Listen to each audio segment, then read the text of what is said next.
We haven't done this. We've been in pandemic mode for years. I'm a novice on this now. I've got to get back in gear. Where do we start, man? It's been a while. President, CEO, Mississippi Power Company, a lot of things. Just because of the pandemic, it didn't slow down for you guys. No, it really didn't. It's finally getting to I'm not going to say normal, but yeah. I think we do have the new normal in sight, and we're working that way. You know, you hit on something, because when you talk a new normal, I think every single business out there has learned from this. There are things that they've got to do and things now that they want to do, and in a way, it's kind of toughened us up. Yeah, I think it has. Are you guys still having some people at home? Yeah, we have about 60% of our folks working in their normal shifts in their normal locations, and then we have about 40% that's still working some hybrid or completely working virtually. We'll transition out of that over the summer. You think, as far as a permanent basis, that's going to be incorporated into it, a few percentage of that? Yeah, I think so. Yeah. I think most businesses are finding that certain groups within their companies, within their enterprises, do very well working virtually, and I think we'll be the same. Well, in your position now as the leader of this MEC, as far as the people that we know and we've talked to on business owners, everybody's having a hard time of finding any employees at all, or having some people come back to work. And I guess it's the same with you guys. You know, we really never let any of our employees go, so we still have them and had them all the way through the pandemic.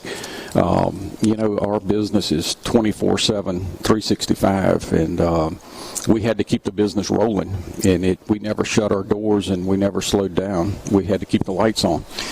Talk about a little bit about as chairman, talk a little bit about the economic development of the last year in the state of Mississippi. I mean, some of the numbers have just been incredible. Yeah. We're going to end the year, as far as the legislature is concerned, as far as the coffers here in the state of Mississippi, at close to $1 billion above estimate. That's amazing. Isn't that amazing? It is. And it's exciting. You know, I believe that we'll have some opportunity to do things that we've always thought would move the needle for us, but we simply couldn't afford to do it.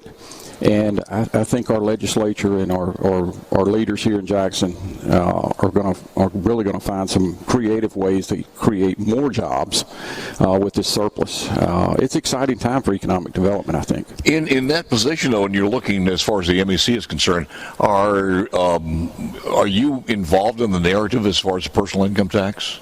Well, you know, that was an issue, I think, that spanned just about all business sectors. And, you know, I think the issue that was with that, although I think finding a way to do tax relief on income is something that we would strongly support. It's all about where does that tax transition from and to, and you know, that's something we've been working with the leaders across the state to find an answer to. You know, we were talking this week, and I mentioned a couple of times when you start talking about this, and I said this on the air yesterday.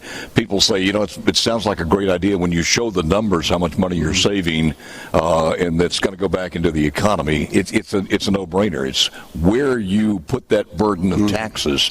Then we went back and talked about Texas, and somebody said, you know, with Texas, property taxes are unbelievable, so that's where the onus is put on those people.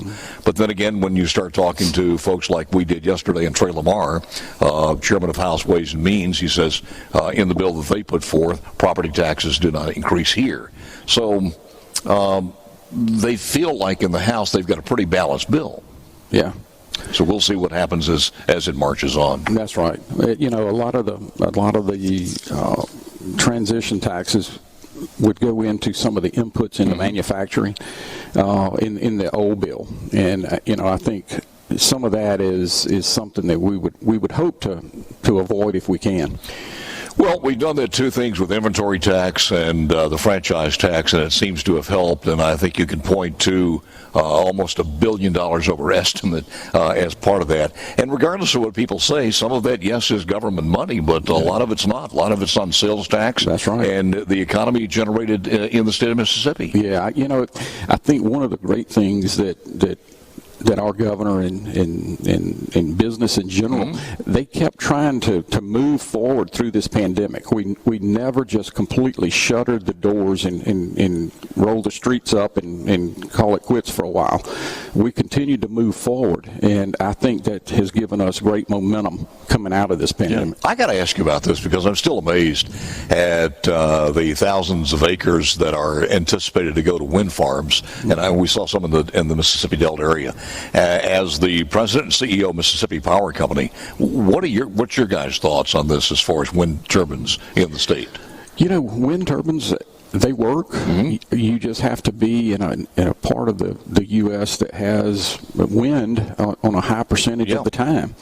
And if we can find areas like that within the state of Mississippi, then certainly we would be we'd be in favor of utilizing wind or power generated from wind.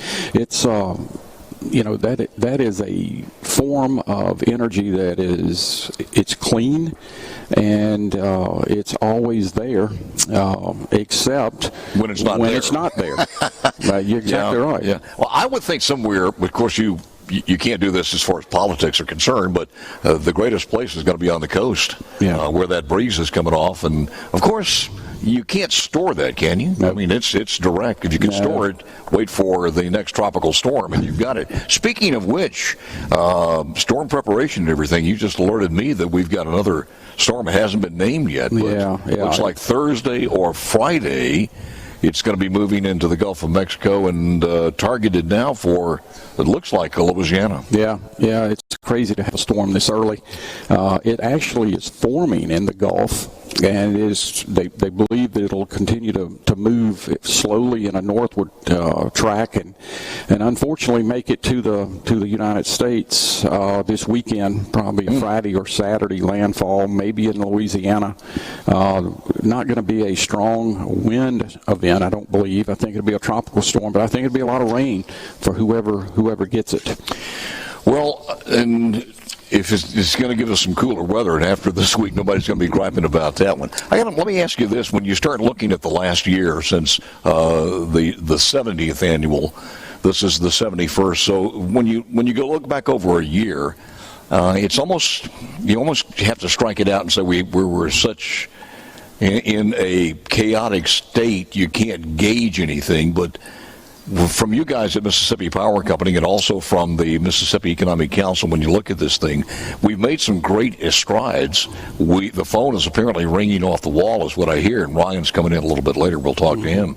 So what do you attribute that to? I think there was a lot of, over the last year, there's been a lot of pent-up growth that just hasn't happened. And there are a lot of companies out there that were looking to expand and could not because of what was going on with the pandemic.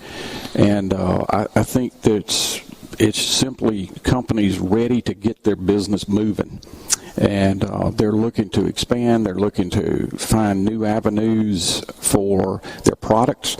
And, they're expanding in the South, which is fantastic for us. And I think we're in a good place. There's this amazing movement out of major cities, and New York is seeing this, places like Portland. I wonder why people don't want to move to Portland. Even some of the big guys, but they are looking at small communities across the state. We have ideal places for them on that one. So it's always good seeing you. Yeah, you too, Paul. Let's hope nothing happens this weekend. Yeah. You guys ready for that? We're ready. Always. We're ready. Anthony Wilson, President, CEO.